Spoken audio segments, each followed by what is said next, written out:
कारधा येथे वैनगंगा नदीच्या उड्डाणपुलावर मोटरसायकलीच्या नियंत्रण सुटून झालेल्या अपघातात महिला गंभीर जखमी झाल्याची घटना उघडकीस आली आहे।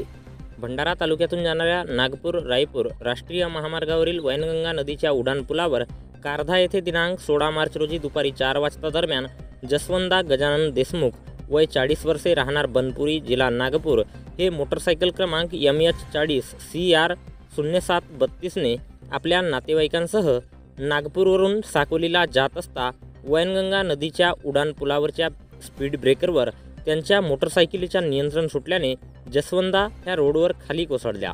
यात त्यांच्या चेहऱ्याला आणि डोक्याला गंभीर दुखापत झाली। अपघात झाल्याची माहिती महामार्ग पोलीस गडेगावचे पोलीस सिपाही प्रमोद साटकर यांनी पॉईंटवर उभी असणारी जगद्गुरू नरेंद्राचार्य महाराज श्री क्षेत्र नानिजधाम जिल्हा रत्नागिरी रस्त्यावरील अपघातग्रस्तांना अहोरात्र 24 तास विनामूल्य सेवा देणारी रुग्णवाहिकेला दिली।